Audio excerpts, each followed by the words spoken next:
I'm going to be sharing with you the most incredible anti-inflammatory recipes. They are all dairy-free, which I know is a huge thing for a lot of you. Guaranteed you're going to fall in love with this week's recipes. They are so special. I've got this orange chili honey salmon with tender stem, rice and hummus. Also sharing one of my favorite combinations, which is this spiced chicken, curry coconut yogurt tahini, lentil quinoa and mango salsa bowl. And then a classic of mine, which I love to enjoy throughout all of the seasons. I've got my roasted sweet potato lentil pot served with mackerel, rice and steamed chard. Every single recipe is going to get a thumbs up when I tell you I have been eating good in my kitchen. Let me know in the comments which anti-inflammatory recipe you like the look of, which one you will be trying first. For more of my recipes, you can go and check out all of my ebooks, which are over on my website. I am really excited to share these with you. Let's jump right into the first one. Let's go.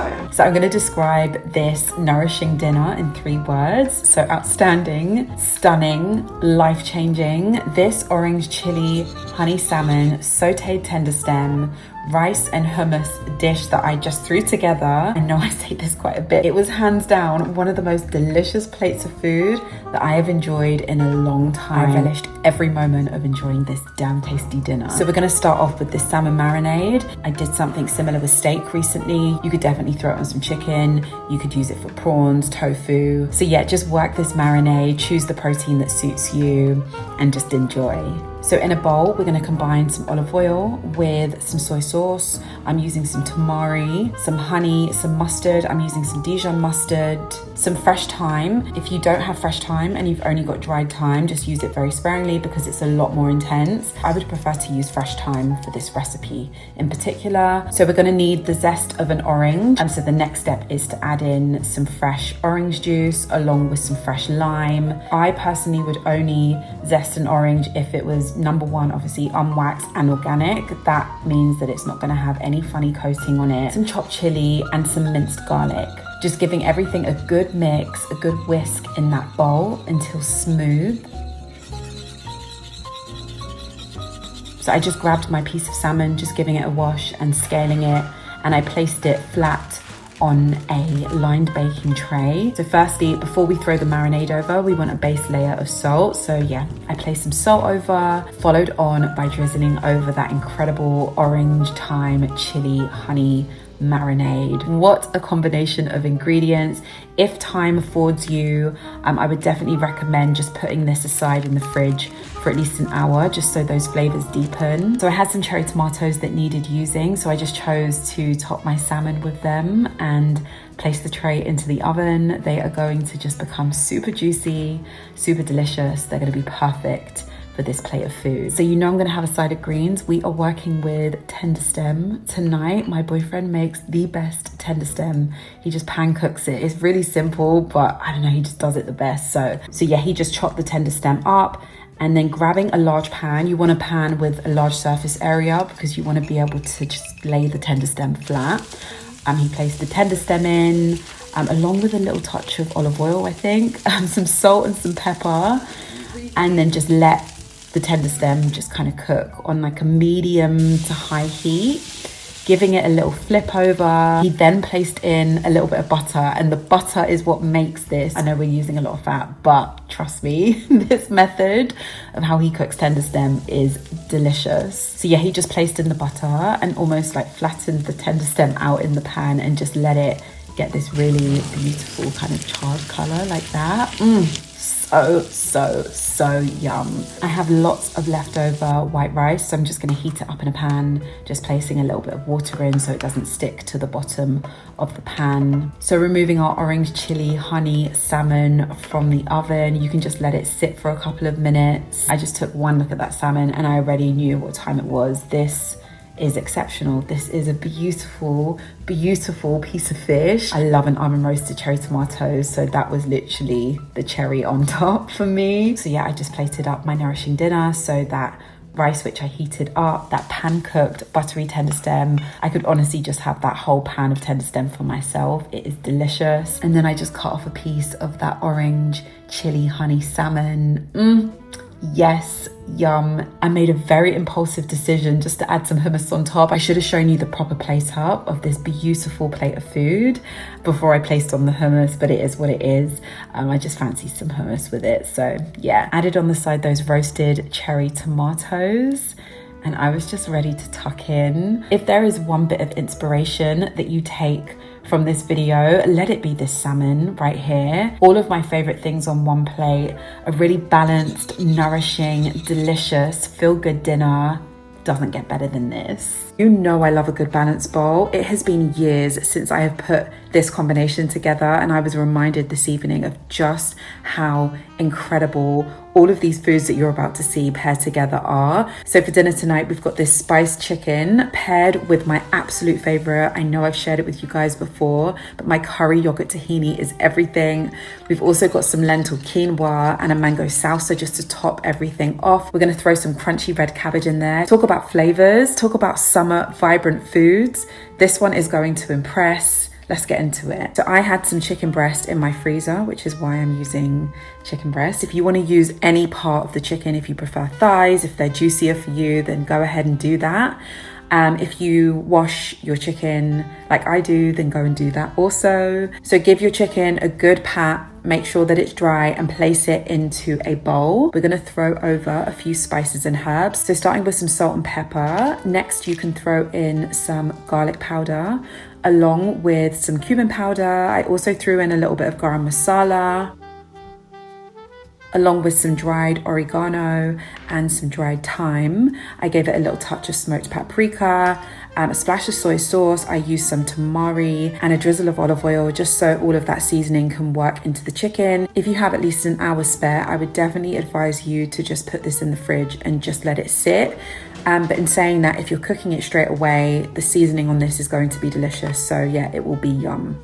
Yeah, I just set mine aside and I'll come back to cooking the chicken. Whenever I'm using tahini for a recipe, I always mention that I like a light, runny tahini. It's not as bitter and I just think the flavor is fantastic. So in a bowl, I combined some tahini, as you're seeing right now. I would usually use some yogurt, whether that is Greek yogurt or some coconut yogurt, but I didn't have either. So we're working with what we've got. I've got this coconut kefir, which I love. Do like to just sip on a little bit of this kefir in the morning, sometimes with a touch of honey, or sometimes I'll mix in a little bit of cinnamon. We're going to use this as a yogurt replacement and it's going to work perfectly. Obviously kefir has that fermented tang, so it's just going to add an extra layer of flavor for this curry yogurt tahini.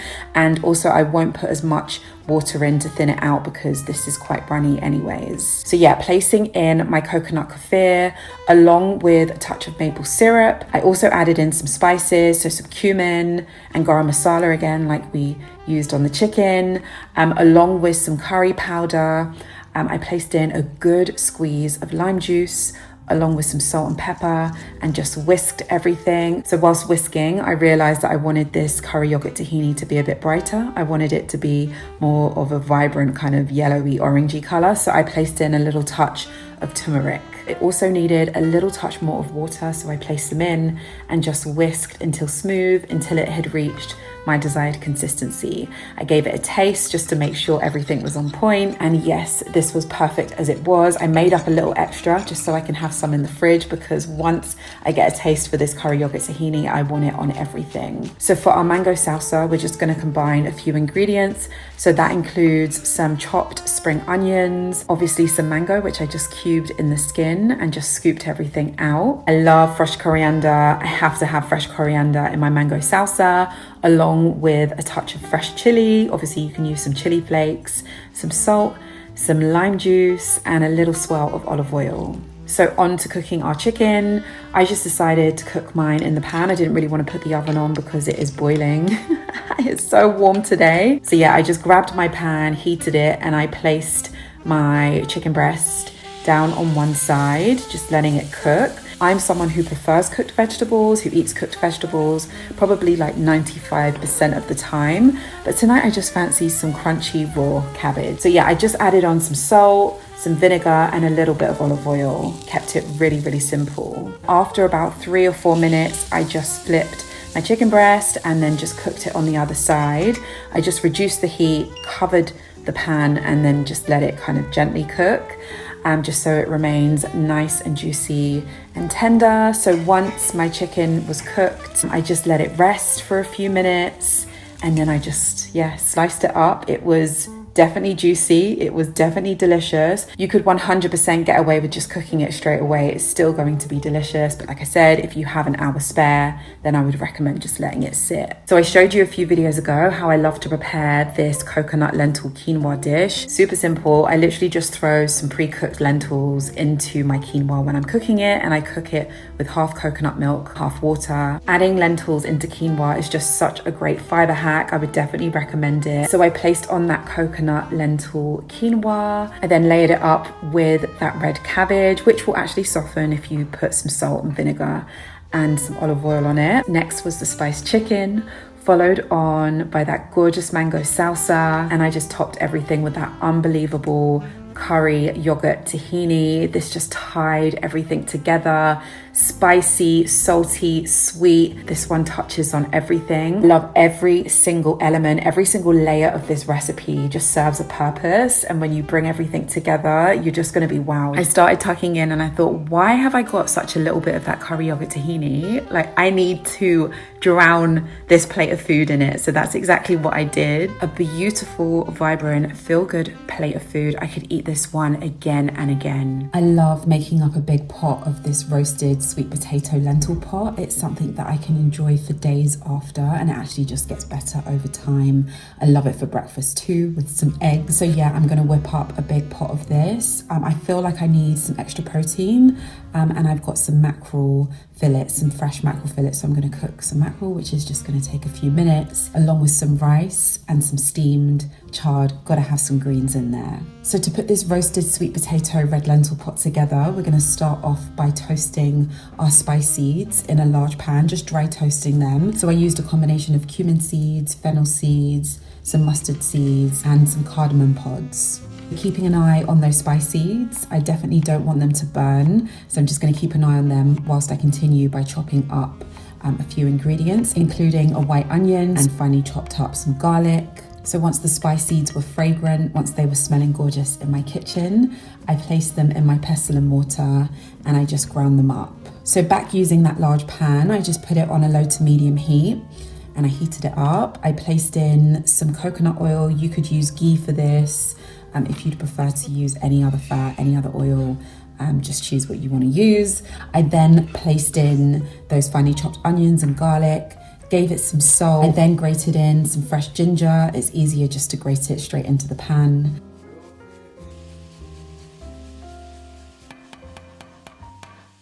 I had some fresh green chilli, so I just chopped some of that up and threw it in along with all of those toasted spice seeds. So this is where we are going to build flavor in that pan. Just let those onions, that ginger and that garlic cook. You just want to sweat everything in that pan. So when they start to soften, you can go ahead and throw in a chopped red pepper. I kind of chopped mine finely. You can chop it however you like and just continue stirring. So I know everyone has their different method and way of how they like to add spices. Sometimes I add ground spices at the end, but today I just fancy doing it at this stage. So yeah, I just threw in some curry powder along with some garam masala, which is a must in a recipe like this for me. I love garam masala. So just getting all of those flavors working in that pan, just creating that sizzle in that pan. I went ahead and threw in some tomato paste. So yeah, you really want to just flavor that tomato paste up. Just let it cook in that pan. Let it get that sizzle in that pan for a few minutes. Yeah. The next step was to throw in some coconut milk. I'm using some full fat coconut milk. It's definitely an essential in my kitchen because I do add it to a lot of recipes. I want to reduce the heat and just let that coconut milk work in that pan. You can adjust the flavor, you can adjust the seasoning. If you feel like you need to add a little bit more of something in, you can go ahead and do it. I placed in some black pepper, which I actually didn't do before. So grabbing our red lentils, these are the easiest lentils to cook. They require no soaking. You can just give them a really good wash. So you want to wash them until the water runs clear.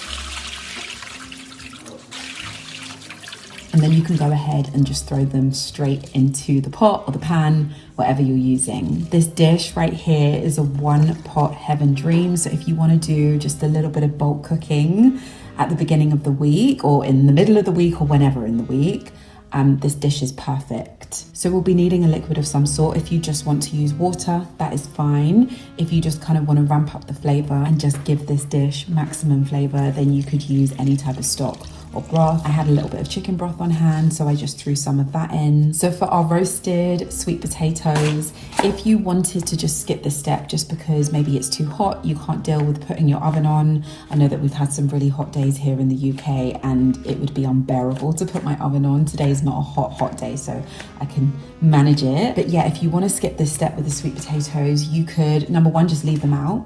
Or you could just throw them straight into the pot as they are, and they'll obviously cook in the pot. I like to do this step. I don't know why, I just feel like it adds a little something extra special. I like to roast off the sweet potatoes with lots of spices. So I seasoned with some salt, some ground cumin, a little touch of smoked paprika, and some cinnamon. Trust me, the cinnamon works. It really does. I drizzled over some extra virgin olive oil, just mixing up the sweet potato cubes, making sure that they are all covered with all of the spices. And then I just placed this tray into a 190, 200 degrees Celsius oven, and I left them in there for about 35 minutes until they were roasted and toasty and beautiful. Red lentils and white rice, they just go hand in hand. I really fancied some basmati rice with this dish, so I just washed my rice thoroughly until the water ran clear, and I placed in the usuals. So I added in some leftover coconut milk from the tin that I used for the red lentils. I also placed in some butter, some cumin seeds, which I don't actually always do, but I just fancied it tonight, and some salt, and yeah, just cooked my rice. So if you chose to cook some sweet potatoes, you can remove them from the oven once they're cooked, and then you can go ahead and place them into the red lentil pot. I like to put aside a few pieces because when I'm plating everything up, I like to just top it with some sweet potato cubes. But yeah, you can add all of them in if you want to.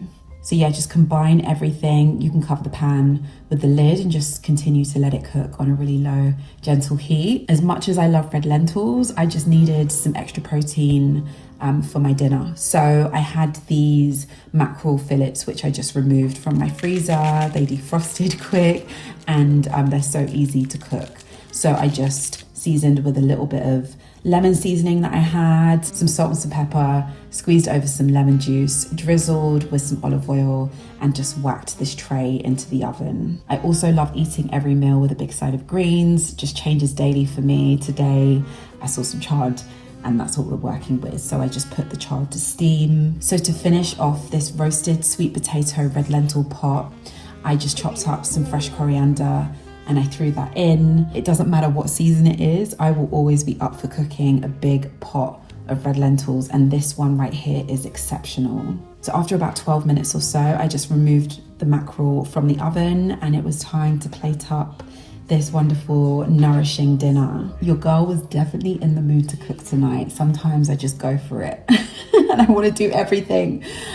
So yeah, I just served the rice up with that roasted sweet potato lentil pot, that side of steamed chard with that mackerel I placed on, a few extra cubes of roasted sweet potato, a little bit more fresh coriander, and I tucked in. This was beautiful. A one pot dish that you just cannot go wrong with. If you follow my recipe, you're gonna love this one. Love serving it for breakfast with eggs or just heating up leftovers any time of the day. This recipe is truly amazing. This is food that just brings me so much joy. So there we have it, 3 anti-inflammatory, dairy-free recipes. Let me know which one you just feel called to try out first in your kitchen. I would love to hear from you in the comments. I hope this video has sparked lots and lots of inspiration. I can't wait to hear about how you use these recipes. For more of my recipes, you can head over to my website, go and check out my ebooks over there.